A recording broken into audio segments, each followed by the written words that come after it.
Hello everybody, welcome to this video. In this one we're going to be taking a look at the Greatswords in Dark Souls 2. This weapon class is absolutely massive with 23 different weapons. So towards the beginning here, the first few weapons that we go through are essentially going to be rendered useless by some of the others that are a little bit better and that effectively serves the same purpose. Anyways, you'll see what I mean as we go on with the video. I'm also going to be comparing a lot of the weapons to the Claymore and the Bastard Sword because I think those two weapons are good examples of what you should expect when it comes to Greatswords. Starting off with the first weapon is the Old Knight Greatsword.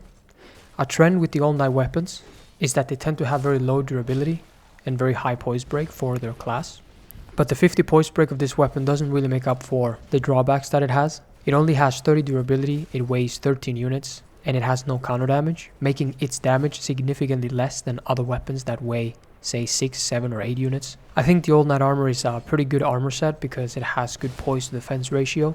However, the Old Knight weapons all seem to be very, very weak, except for maybe the Great Hammer. So yeah, let's take a look at the next one because it's a little bit similar to this one. The Mastodon Greatsword, you can get this in a chest in Drangley Castle. It weighs 16 units, has 70 durability, and again, no counter damage. At 50 strength and dex, you will be doing a little bit more damage than you will with the Old Knight Greatsword. However, same story with this one. It is very heavy and it doesn't really back it up with the damage. So next on the list is the Charred Lois Greatsword. You can find this in the third DLC, Crown of the Ivory King, in the final boss fight called the Old Chaos. The stats to wield this weapon are extremely high, taking 25 strength and 28 dex. However, the scaling is not very good. You only get a C in strength and a B in dex. This thing doesn't have very much durability either, and for all intents and purposes, it's quite forgetful.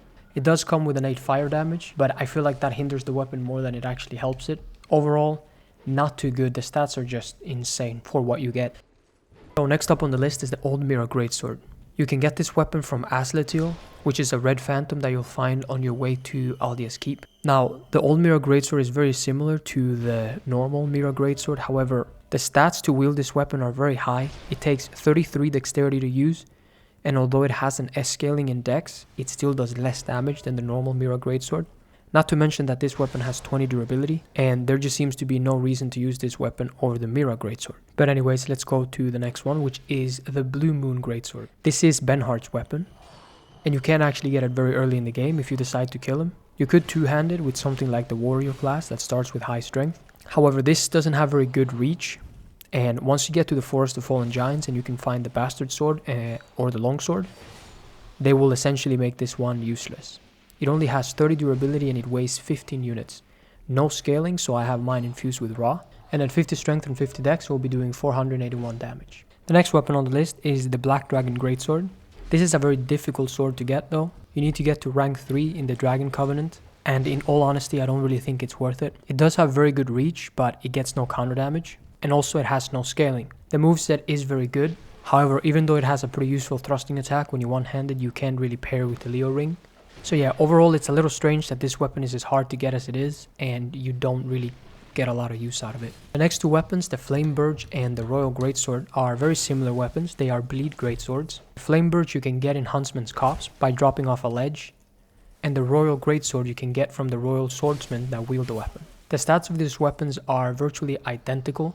I would recommend the Flame Burge because it is a little bit longer. But yeah, these two are not really the best bleed weapons, and they can also not be buffed with a bleeding serum. So the Greatsword of the Forlorn. This is one of the better bleed weapons. However, the drawback of this Greatsword is that it scales with your hollowing, making it not that useful to use in PvE. You can get this weapon by killing the Forlorn enemy that wields it and talking to Strayed. You will need to kill him at least 5 times and make sure that it is the Forlorn that's actually wielding this weapon.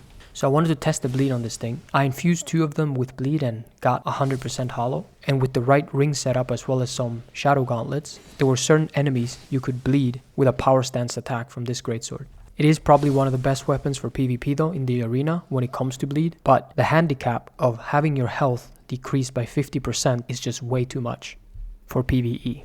So here we go. Up next we have the Lois Greatsword. You can get this after defeating Lude and Solon and taking their soul to ONFX. This thing has the same stats to wield as the Charred Lois Greatsword, 25 strength and 28 dex. However, this Greatsword gets an S scaling in dexterity. When you put this thing next to the Claymore, you'll find that it has very similar stats. They both weigh 8 units, 60 durability, 35 poise break, and 110 counter damage. However, at 50 strength and dex, the Claymore actually ends up doing more damage than this thing, even though the Lois Greatsword has an S scaling in dexterity. I do find that the moveset of these two weapons are quite similar. They both have thrusting attacks when you two-hand them, but the Claymore does a little bit more damage, as well as it doesn't have as hefty stats to wield as the Lois Greatsword. I have to say I was a little disappointed when I found this weapon because I love the way it looked. You get it by killing two very difficult bosses at the end of a very difficult area. Unfortunately though, it did disappoint. Next up, I have put the Thorned Greatsword. This is the Mirror Knight's weapon. It weighs 8 units and it has 85 durability. The normal 35 poise break, 110 counter damage, and this thing does lightning damage as well. Now, it has a special attack when you do the strong attack. The other weapon that does lightning damage in this class is the Defender Greatsword. I compared these two weapons to the Claymore against the Rune Sentinels with a build that had 50 strength and 50 dex, as well as 50 faith to take advantage of the lightning damage of both of these weapons. However, I found that they weren't very good even when you buffed and infused them compared to something like the Claymore. That may be because the lightning damage of either of these two is not very high, so you're probably better off just leaving them uninfused. But yeah, not too great overall. The Defender Greatsword is a little bit heavier. It weighs 12 units and has 50 durability, which is significantly less. The reason that is a problem is because the special attack of this weapon requires you to two-hand it and press the parry button to buff it. That is the only way to buff this weapon as well, and it takes away 10 durability. So the 50 durability that the weapon comes with is not very high at all. I highly recommend getting the shield of the Defender instead of the sword, especially on the first playthrough, because that shield is actually one of the best in its class. Now, another boss weapon that does some elemental damage is the Watcher Greatsword. This thing weighs a little bit less though at 7 units. It has 50 durability, the normal 35 poise break, 110 counter damage. However, unlike the Defender Greatsword, the Watcher's Greatsword does a little bit more magic damage. Now, the only way to buff this weapon is the same, two-handed and press the parry button, and it can also be buffed with a Feint Stone. I did the same test with this as I did with the other two. It just doesn't seem to do that much more damage than something like the Claymore or the Bastard Sword when those two weapons were also infused with a Feint Stone as well as buffed with magic weapon. So the next two weapons are the Bastard Sword and the Claymore. I have been comparing a lot of other weapons to these two because I think that these two greatswords are a good example of what you should expect a greatsword to do as a minimum. The Claymore has a little bit more user-friendly moveset and it has longer reach. However, the Bastard Sword can be obtained earlier in the game and it has slightly better damage if you manage to hit a counterattack. So running through the stats of the Bastard Sword, it weighs 6 units, 60 durability, 35 poise break, 120 counter damage, and at 50 strength and dex you'll be doing 446 damage. The Claymore is 8 units, 60 durability, 35 poise break, 110 counter damage, and at 50 strength and dex it does 456 damage. So about 10 damage more than the Bastard Sword. You can get the Bastard Sword in the Forest of Fallen Giants, and you can get the Claymore by buying it from the Head of Engarl. They both upgrade with normal Titanite, and the stats to wield are quite reasonable as well. The next two weapons are quite comparable to each other as well as the Claymore and the Bastard Sword. Next up on the list is the Dranglake Sword. This thing feels like an upgrade to the Bastard Sword. You can get this in the Forest of Fallen Giants, the same place that you can find the Dranglake armor. It weighs 9 units, has 70 durability, 35 poise break, and 120 counter damage as well. And at 50 strength and 50 dex, it does 468 damage. Now, this thing does upgrade with Twinkling Titanite, so even though you can get it quite early, you are unlikely to be able to upgrade it very much. I would personally not recommend this weapon. The stats to wield are quite high, and there's actually another weapon that compares to this one in terms of damage, that being the Mira Greatsword. Now, admittedly, you can get this weapon a little bit later, but the stats to wield are significantly lower, as well as it upgrades with normal Titanite. The Mira Greatsword weighs 7 units, 60 durability, 35 poise, 120 counter damage, and at 50 strength and dex you will be doing 455 damage. However, the Mira Greatsword has movesets that are somewhat between the Dranglake Sword and the Claymore. When you two-hand this weapon and you do the strong attack, you actually do a thrusting attack which can be paired with the Leo Ring. This is the strongest attack of the weapon, and it's really nice when it happens to be a thrusting attack as well. This is something the Dranglake Sword doesn't have. So the Mira Greatsword is Lucatiel's weapon, and you can get it from either killing her and talking to Melintia or completing her questline. I think the Mira Greatsword is probably the best one out of these 4 weapons because it has the same reach as any of them, and the moveset is one of the best ones. The Claymore has the best moveset because when you two-hand the Claymore, you still get the proper side-to-side slashes. However, this thing's two-handed R1 attacks are not too bad. Up next, it's kind of the big brother to all of these weapons, the Ruler's Greatsword. You get this from the Soul of Vendrick, and I'm going to be comparing it a little bit to the Claymore as well. You'll see why in a second. So when you defeat Vendrick, you can choose between 3 different items: a shield, which is actually a pretty good shield, the King's Ultra Greatsword, or the Ruler's Sword. I recommend that you choose the King's Ultra Greatsword before this weapon, because you'll see that the requirements to wield the Ruler's Sword are quite high. It takes 20 strength and 20 dexterity, as well as 16 intelligence and 16 faith.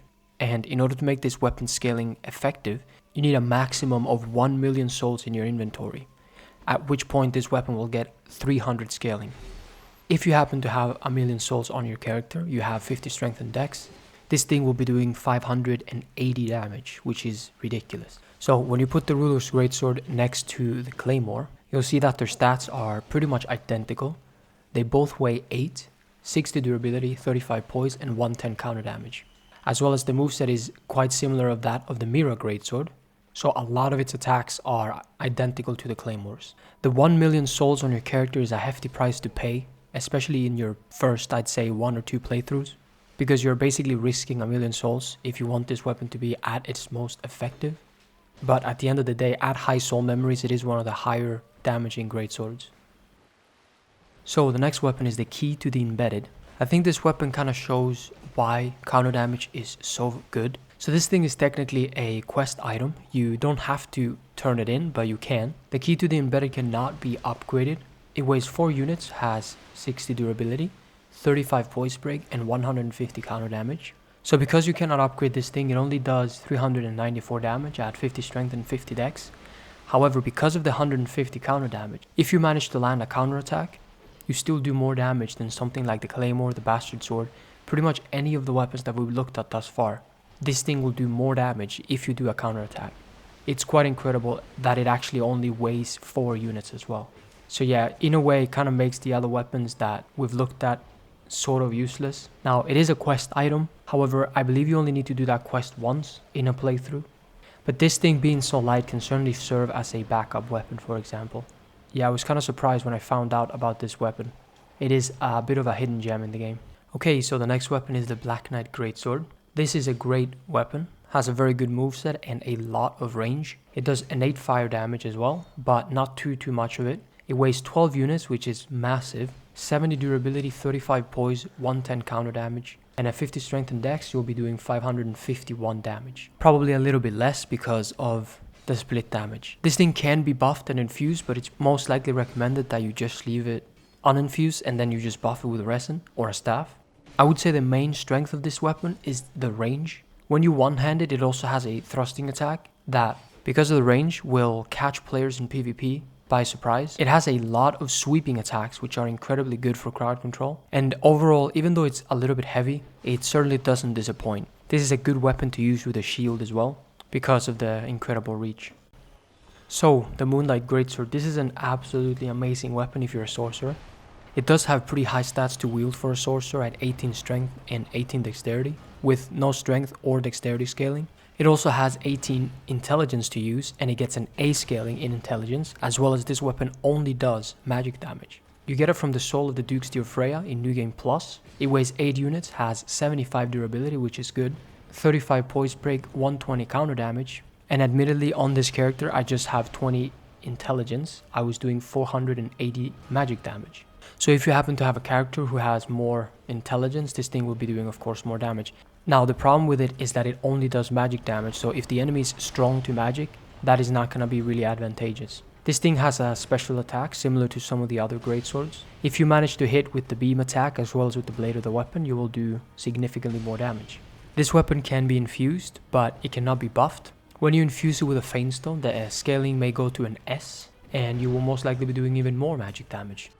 Now, you could infuse this weapon with Enchanted. It will then receive physical damage, oddly enough. And with my character, I was actually doing more damage because my stats favor more physical. So yeah, let's go to the next one. So the number 2 weapon is a very fun and interesting weapon, that being the Majestic Greatsword. You can find this in the second DLC, at the end of a very difficult area to make your way through. And this thing, admittedly enough, has very high stats to wield it. It takes 25 strength, 25 dexterity, 20 intelligence, and 20 faith. However, it makes up for it in that it has a lot of damage and a very good moveset to pair with the Leo ring if you want to as well. So it weighs 9 units, has the normal 60 durability, 35 poise, and 130 counter damage. At 50 strength and dex, you will be doing 490 damage, which is insane, especially combined with the 130 counter damage. If you two-hand this weapon by holding Y, because you should wear this weapon in your left hand, that is when you do the most damage. You actually get a thrusting attack that can be very well combined with the Leo ring. So this is a bit of a special weapon. If you hold it in your left hand, like I mentioned, you can do some special attacks that include flipping in the air and doing all sorts of cool tricks. And if you power stance this weapon with another greatsword, you can do even more cool stuff. Overall, this weapon is very much fun. Now, even though it has extremely high stats to wield and even higher stats to power stance, kind of feel rewarded for spending all of those stats into this incredibly stats hungry greatsword. Now, at number 1, I have the Drakeblood Greatsword. You can get this in the first DLC. It's just chilling on a corpse. It weighs 6 units, 60 durability, 35 poise break, 140 counter damage. And at 50 strength and dex, it does 498 damage. Now that will most likely be a little bit less because this weapon does 2 types of elemental damage. That being magic and lightning. If you want to do all the 4 damage types you can with this weapon, you infuse it with either fire or dark, and then you buff it with either fire or dark. However, that is not recommended. It's just something pretty cool that you can do if you want to. I think the strength of this weapon comes from the fact that it's quite light. It does have a thrusting attack, and it does 140 counter damage. Now, I tested this against multiple enemies in the game, including some of the enemies in the DLC, and even though this thing has elemental damage, it was still doing more damage as long as it was a counter attack than some of the other weapons on this list that are quite high in terms of stats requirements, like the Ruler's Greatsword, the Majestic Greatsword, or the Black Knight Greatsword. This thing feels a little bit overlooked. I was genuinely surprised when I was playing with it as to how much damage I was doing to like everything. This thing has almost katana levels of counter damage. I do recommend keeping it uninfused most likely, because I think the reason that it does so much even though it has innate elemental damage is because it only does 50 of each. So a lot of its damage is not going into an element. A lot of its damage is actually just staying at physical. That is not the case, for example, with the Thorn Greatsword or the Defender Greatsword. They're doing significantly more damage from their corresponding element, which means that it's taken away from their physical damage. Another pretty cool thing that you can do with this, because it has those elemental damages, if you for some reason want to do just as much damage as you possibly can, you could put on the clutch rings. So for example, you have the Ring of Blades, the Lightning Clutch Ring, the Magic Clutch Ring, and something like the old Leo ring. And then effectively you will have 4 rings that buffs this thing's damage. If you then buff it with one of the elements that you have a ring to, yeah, that can be very, very crazy. Now that is very situational and it's probably not going to be used all that often, but it is a neat little thing. So yeah, I would say check this weapon out. It does upgrade with Twinkling Titanite. However, this is one of my favorite weapons in the game, and I would totally use Twinkling Titanites to upgrade this for sure. Since it is a greatsword, it's quite user-friendly. Now, it doesn't have as much range as some of the other ones. It's about the range of the Bastard Sword, but I think that the damage totally makes up for it. So yeah, overall this weapon class has a lot of weapons to choose from. Pretty much from the beginning of the game, if greatswords is the type of weapon that you like to play with, you have a lot of choices when it comes to this class. And there is a reason that these greatswords are so popular amongst a lot of Dark Souls players. They pretty much do everything very, very well, and they are extremely versatile. That was it for this video. Thank you for watching. Hopefully you enjoyed it, and I'll see you next time. Goodbye.